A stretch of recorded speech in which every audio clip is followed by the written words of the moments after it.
chapitre 9.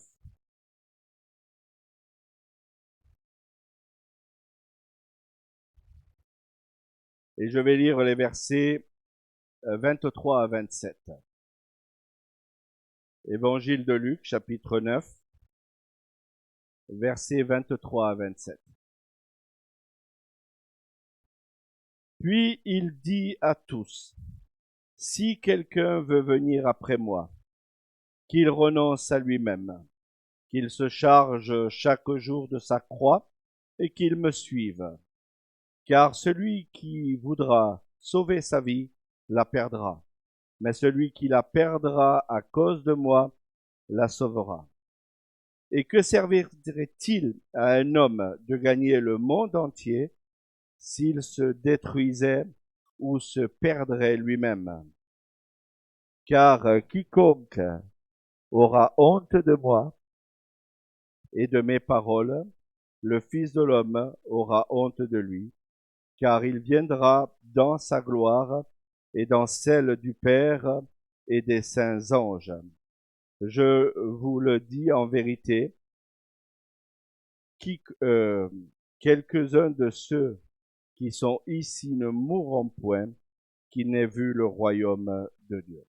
Amen. Alors, il y a des textes dans la Bible qui sont interpellants. Et si vous avez déjà lu la Bible, j'espère que vous l'avez déjà lu de temps en temps, au travers de certaines lectures, vous allez vous apercevoir quand vous lisez par exemple les évangiles, eh bien il y a certaines personnes qui sont venues interpeller Jésus. Et quand je dis interpeller Jésus, c'est souvent pour une guérison, souvent aussi pour un miracle. Mais on a aussi souvent interpellé Jésus pour le suivre littéralement. Et Jésus a dit à ces personnes, eh bien, quelques vérités par rapport à le suivre personnellement. Donc, j'ai intitulé ce message Le portrait du vrai disciple de Jésus-Christ. Alors, vous allez me dire, oui, il y a apparemment, c'est assez direct.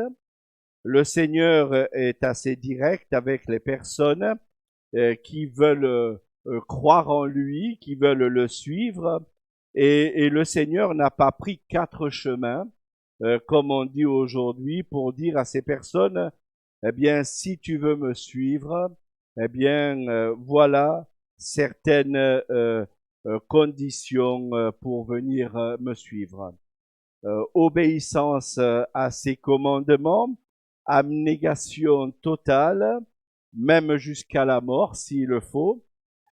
Tu veux me suivre, bien voilà les conditions qu'il faut pour suivre le Seigneur Jésus-Christ. Tu veux être disciple, tu veux m'accompagner, eh bien voilà ce qu'il faut que tu fasses dans ta vie. Alors ça m'a fait réfléchir durant la semaine un peu à tout ce qu'on entend souvent sur Internet, à tout ce qu'on voit aujourd'hui, à ce qu'on peut lire parfois dans les milieux, dire dans les milieux, certains milieux en tout cas.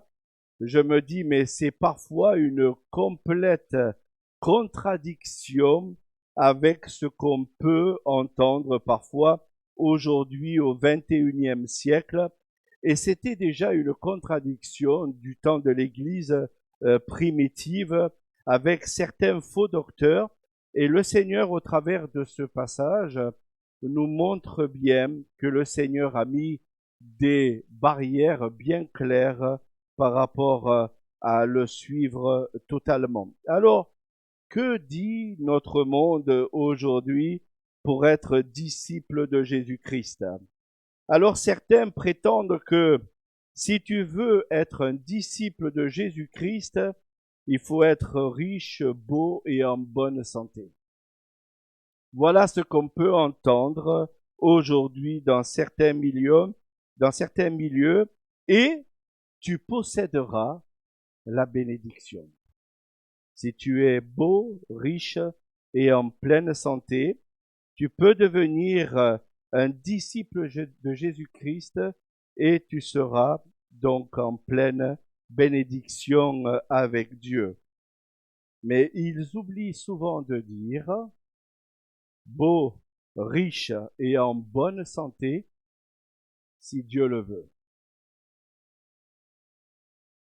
Si Dieu le veut.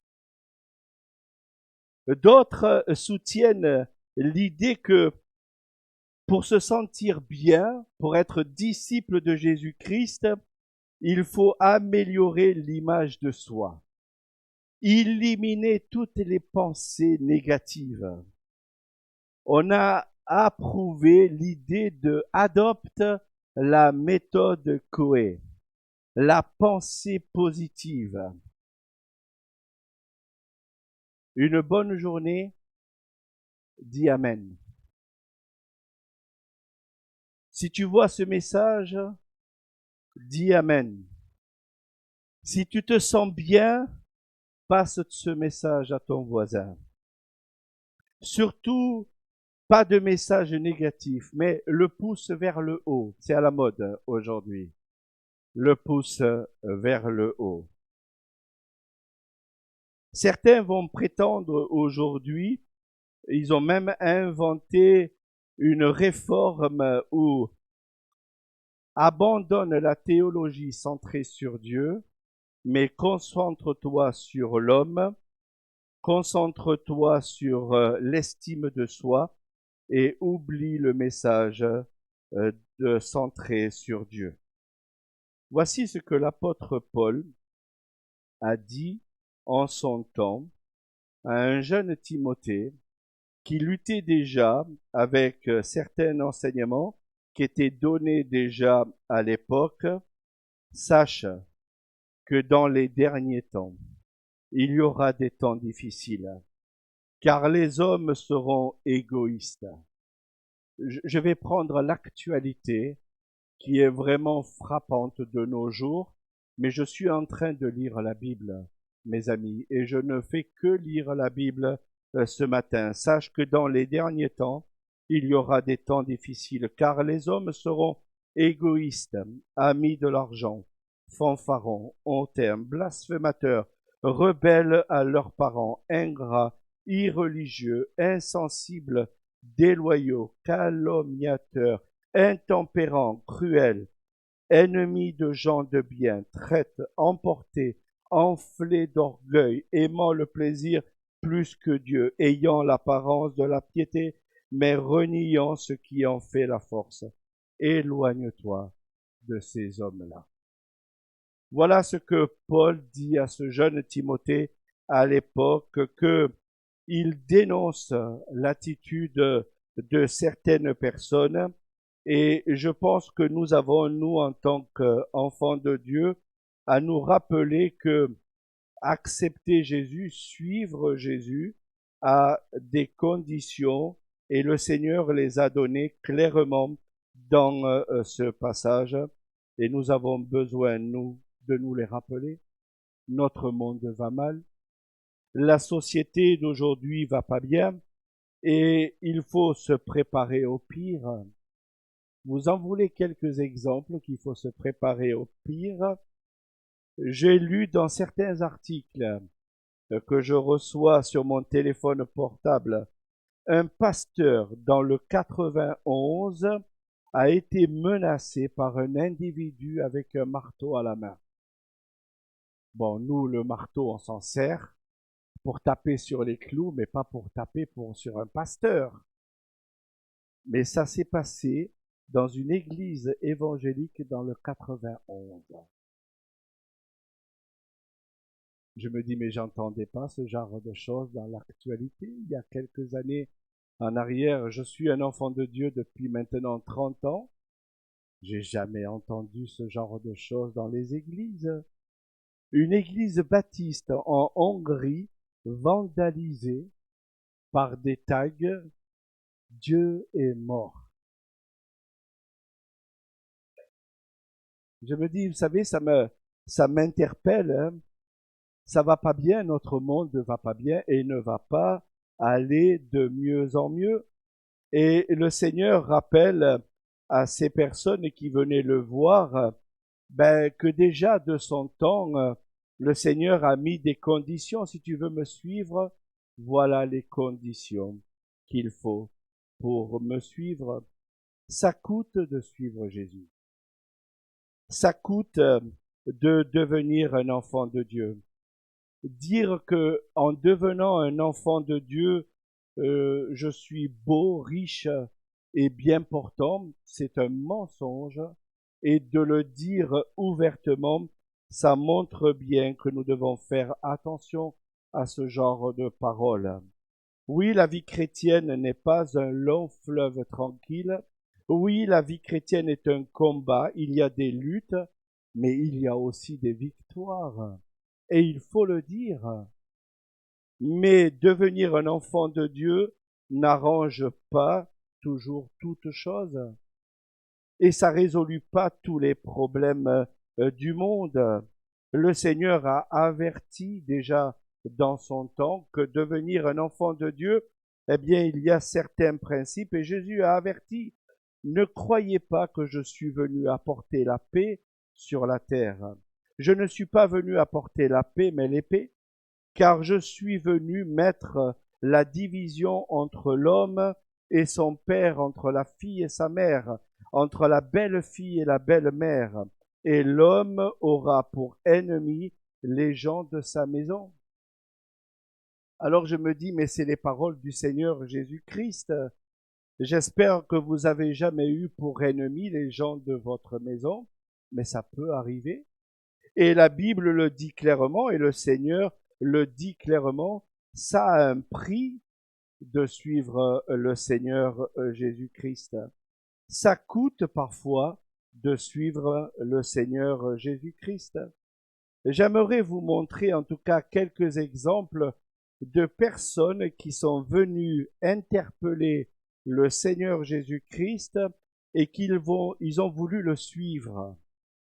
Ils ont dit, Seigneur, nous, on veut tout laisser et on veut te suivre.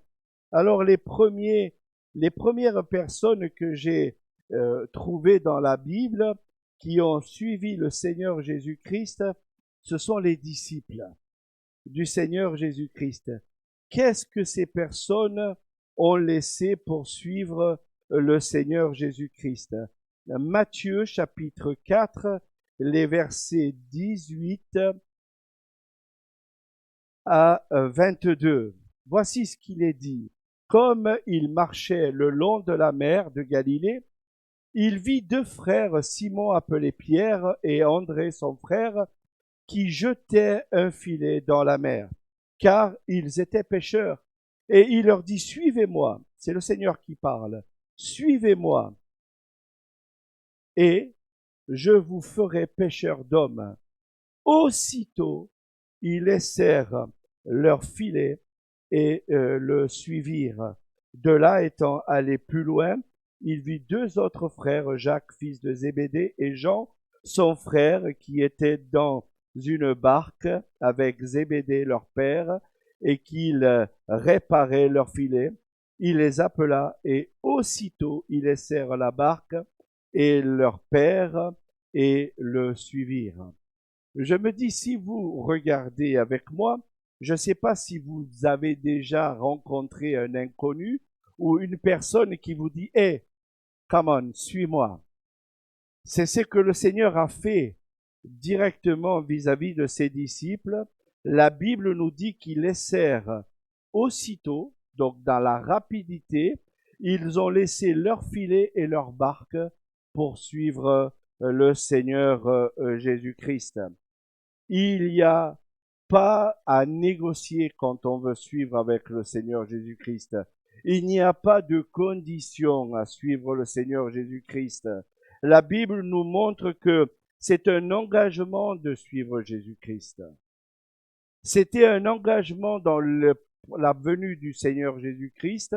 Ça l'est encore au XXIe siècle de suivre Jésus-Christ implique un engagement sans condition. Aujourd'hui, beaucoup de personnes que nous pouvons rencontrer nous disent souvent, oui, je veux de Jésus, Oui, je veux du salut, mais à mes conditions à moi. Je suis prêt à accepter Jésus, oui, mais à mes conditions à moi. Je pense que le Seigneur a dit clairement le message. Et nous avons, nous, en tant qu'enfants de Dieu, besoin à comprendre que il n'y a pas de condition à avoir avec le Seigneur Jésus-Christ. Le Seigneur a placé clairement les choses dans la clarté. Et si nous voulons le Seigneur Jésus-Christ, si nous voulons Jésus-Christ dans notre cœur, il n'y a aucune condition. J'aimerais vous montrer dans la Bible maintenant d'autres personnes qui ont placé des conditions, qui ont placé des barrières, et le Seigneur les a remis en place pour certaines personnes. L'évangile de Marc nous parle d'un jeune homme riche. Un jeune homme riche qui cherchait passionnément à avoir une réponse par rapport à la venue de notre Seigneur Jésus-Christ. Et la Bible nous dit dans Marc chapitre 10, verset 17, que ce personnage accourut vers Jésus, il se jeta à genoux devant lui, donc devant Jésus, et lui dit, bon maître, lui demanda-t-il, que dois-je faire pour hériter la vie éternelle? Que dois-je faire pour hériter la vie éternelle? Apparemment, cette personne recherchait l'évangile, recherchait le salut. Il avait besoin de savoir ce qu'il devait faire pour rechercher le salut. Il ressent ce besoin et il va vers la bonne personne, il s'adresse à la bonne personne et il pose la bonne question. Jésus, la Bible nous dit que dans Marc chapitre toujours 10, versets 21 et 22, la Bible nous dit que Jésus aima cet homme. C'est quand même incroyable. Il aimait cet homme. Mais le Seigneur lui dit ceci, il te manque une chose. Va, vends tout ce que tu as, donne-le aux pauvres, et tu auras un trésor dans le ciel. Puis, viens et suis-moi.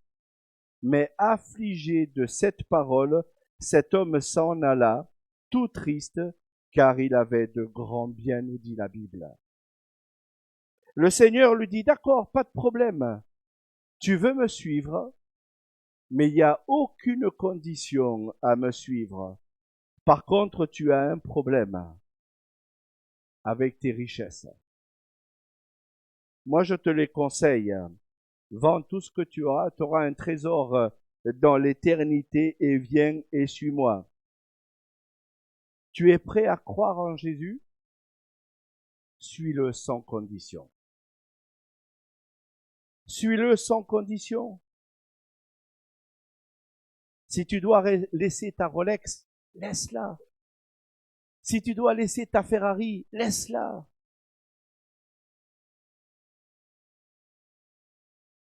D'autres personnes, toujours dans le même chapitre 9, la fin du chapitre où des candidats qui sont venus voir le Seigneur Jésus-Christ et qui ont prétendu suivre le Seigneur Jésus-Christ et qui ont mis des conditions.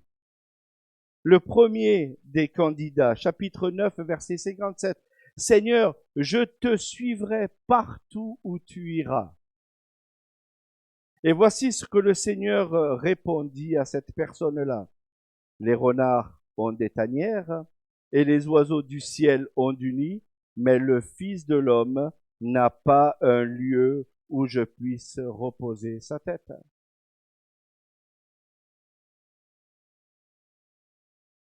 Jésus n'avait pas de château. Jésus n'avait pas d'endroit pour se loger. Jésus était souvent sans domicile fixe. Il n'avait pas d'endroit où il pouvait dire ce soir je vais me reposer. Et pourtant le Seigneur a montré clairement, si tu veux me suivre, Eh bien, peut-être que tu vas devenir un SDF. Le confort sera dans l'éternité et il ne sera pas ici-bas sur cette terre. Deuxième personne qui veut devenir un candidat disciple, Seigneur, permets-moi d'abord d'aller ensevelir mon Père. Luc chapitre 9, verset 59. Et voici ce que Jésus répond à cette personne. Laisse les morts ensevelir leurs morts et toi, va annoncer le royaume de Dieu. C'est une parole qui m'a travaillé le cœur il y a de nombreuses années en arrière. J'étais en lutte à un moment donné de mon engagement pour le Seigneur. Et si aujourd'hui je me retrouve à Marolles-sur-Seine, c'est parce que j'ai lutté avec ce verset. Et le Seigneur m'a montré clairement, laisse les morts ensevelir leurs morts, et toi, va annoncer le royaume de Dieu. J'ai lutté, mais j'ai obéi. J'ai lutté, c'est vrai, mais j'ai obéi. J'ai tout laissé, c'est vrai, mais j'ai obéi au Seigneur. Et c'est ce qui était pour moi le plus important, obéir au Seigneur. Un troisième candidat qui voulait devenir disciple, un autre disait, je te suivrai, Seigneur, mais permets-moi d'abord d'aller prendre congé de ceux de ma maison. C'est toujours dans le même chapitre, chapitre 9, verset 61. Et voici ce que le Seigneur va répondre à cette personne. Quiconque met quiconque met la main à la charrue et regarde en arrière n'est pas propre du royaume de Dieu. Verset 62. Oui, je pense que suivre le Seigneur Jésus-Christ engage. Et dans notre société, suivre Jésus doit nous engager en tant qu'enfants de Dieu. Ça coûte de devenir un enfant de Dieu. Ça coûte de dire je suis un enfant de lumière. Et le Seigneur n'a jamais prétendu que, en devenant un enfant de Dieu, rien ne nous arrivera sur cette terre. Plus tard, le Seigneur va insister, toujours dans l'évangile de Luc, au verset 14, chapitre 14, verset 26, il va dire, si quelqu'un vient à moi sans me préférer à son père, à sa mère, à sa femme, à ses enfants, à ses frères, à sa sœur et même à sa propre vie, ne peut être mon disciple. Je viens de vous lire Luc chapitre 14, verset 26. Oui, c'est vrai que suivre le Seigneur Jésus-Christ engage, c'est un abandon complètement à notre Seigneur Jésus-Christ. Et nous avons besoin, nous, en tant qu'enfants de Dieu, de dire que quand on a pris position pour le Seigneur, on ne peut pas revenir en arrière. C'est pas possible, c'est un engagement total, c'est une invitation à rentrer totalement avec notre Seigneur Jésus-Christ. J'ai toujours aimé la parole de l'apôtre Paul qui dit « J'ai été crucifié avec Christ. Si je vis, ce n'est plus moi qui vis, c'est Christ qui vit en moi. Si je vis maintenant dans la chair, je vis dans la foi au Fils de Dieu, qui m'a aimé et s'est livré lui-même pour moi. » Oui, c'est une abnégation de suivre le Seigneur Jésus-Christ. C'est une soumission totale à suivre le Seigneur Jésus-Christ. Vous savez que plusieurs ont essayé de suivre le Seigneur Jésus-Christ. Et la Bible nous dit que quand ils ont entendu le message du Seigneur Jésus-Christ, voici ce qu'ils ont dit à un moment donné au Seigneur Jésus-Christ. Jean chapitre 6, verset 66. Plusieurs de ses disciples se retirèrent et n'allèrent plus avec lui. Je me dis, mais vous avez des gens qui parfois mettent des conditions pour suivre Jésus. Je suis prêt à suivre Jésus, mais à mes conditions à moi. S'il n'y a pas ces conditions à moi, eh bien, je ne suis pas prêt à suivre Jésus. Je ne suis pas prêt à m'engager. Je ne suis pas prêt à me sacrifier pour le Seigneur Jésus-Christ parce que il y a des conditions que je veux mettre par rapport à suivre le Seigneur Jésus-Christ. Je pense que le message est clair et la prochaine fois on rentrera dans le détail de ce passage. Si quelqu'un veut venir après moi, qu'il renonce à lui-même. Est-ce que vous avez déjà renoncé à vous-même? Honnêtement. Est-ce que vous avez déjà pris un engagement en disant je suis prêt à renoncer à moi-même? C'est ce que Paul dit, hein? Si j'ai été crucifié avec Christ, si je vis, c'est Christ qui vit en moi.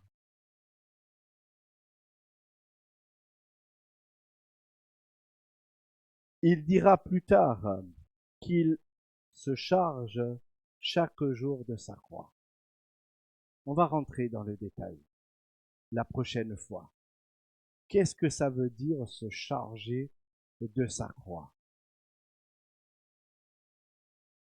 Est-ce que vous vous êtes déjà posé la question, est-ce que Jésus veut que je prenne du bon chêne qui pèse 50 voire 100 kilos, que je la mette tous les jours sur mes épaules et que je me charge de cette croix tous les jours? Est-ce que vous pensez que c'est ce que le Seigneur vous demande de faire? À réfléchir durant la semaine, qu'il se charge de sa croix chaque jour et qu'il me suive. Est-ce que vous avez dit un jour, écoute chérie, je t'aime, mais si je dois suivre quelqu'un, c'est bien le Seigneur Jésus-Christ. Gabriel, je l'aime, hein? Mais le Seigneur, je l'aime plus que Gabriel. Hein? Mais j'aime Gabriel. Hein?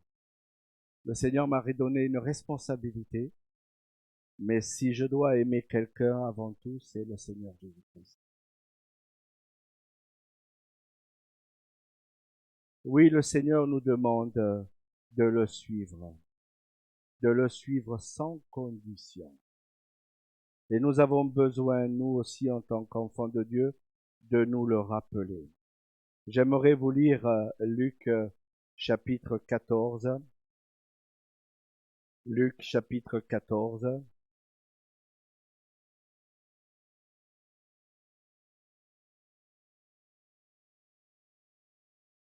Je lirai à partir du verset 25.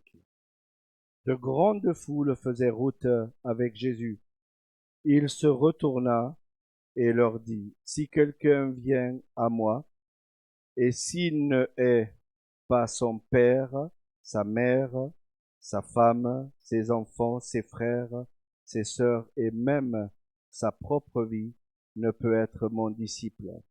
Si quelqu'un ne porte pas sa croix et ne me suit pas, ne peut être mon disciple. Car lequel de vous, s'il veut bâtir une tour, ne s'assied d'abord pour calculer la dépense et voir s'il y a de quoi la terminer, de peur qu'après avoir posé les fondements, il ne puisse l'achever et que tous ceux qui le verront se mettent à le railler, en disant cet homme a commencé à bâtir et il n'a pas pu achever.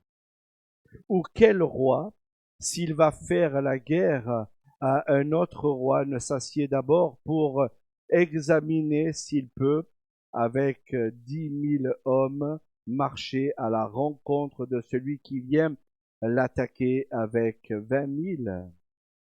S'il ne peut, tandis que cet autre roi est encore loin, il lui envoie une ambassade pour demander la paix. Ainsi donc, quiconque d'entre vous ne renonce pas à tout ce qu'il possède ne peut être mon disciple. Le sel est une bonne chose, mais si le cerf perd sa saveur, avec quoi l'assaisonnera-t-on? Il n'est pas bon ni pour la terre, ni pour le fumier, on le jettera dehors. Que celui qui a des oreilles pour entendre, entende. Je pense que le message est clair. Ça demande un réel engagement de suivre le Seigneur Jésus-Christ. Ça a coûté déjà en son temps. Les disciples ont payé le prix cher pour être disciples de Jésus-Christ. Ça doit nous coûter aussi le prix fort aujourd'hui. Si vous pensez que en devenant chrétien, vous allez vivre un bon fleuve long tranquille, ne vous bercez pas d'illusions. Le monde va mal. On le dit souvent, on le répète, on le dit souvent, je le dis souvent, mais ça va pas aller dans le mieux. Ça va pas aller dans le mieux. J'espère qu'on vous poursuivra jamais avec un marteau, parce que vous êtes un chrétien, mais ça va pas aller dans le mieux. Et si vous prenez position pour Jésus-Christ, on est environné d'égoïstes dans ce monde. On est environné de fanfarons dans ce monde. On est environné de personnes qui pensent à leur argent d'abord. On est environné dans ce monde qui pensent honnêtement à leur propre personne. On est environné dans ce monde à des gens qui sont enflés d'orgueil. Quand j'allume la télévision, je vois ça tous les jours.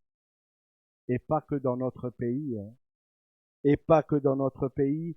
Je vois qu'il y a de plus en plus de personnes qui sont irreligieuses, des personnes blasphématrices. Il y en a de plus en plus dans notre monde.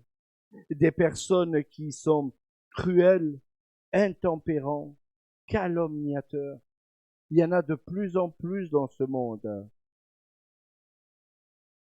Il y a de plus en plus de gens qui aiment les plaisirs plus que Dieu. Dans ce monde, il y a des gens qui aiment plus les plaisirs que Dieu. Il y a des gens qui prétendent être des chrétiens et en fin de compte qui ne le sont pas parce qu'ils renient ce qui en fait la force. Voyez-vous, le Seigneur nous a montré dès le départ que être un disciple de Jésus-Christ, eh bien, ça demande parfois à réfléchir, à s'asseoir et à réfléchir ce que nous sommes. Alors la Bible dit que vous êtes le sel et la lumière du monde. Si vous avez perdu votre saveur, à mon avis, réasseyez-vous et essayez de comprendre qui vous êtes réellement sur cette terre. Si vous avez perdu la lumière, réasseyez-vous et posez-vous la question pourquoi je ne suis plus une lumière sur cette terre.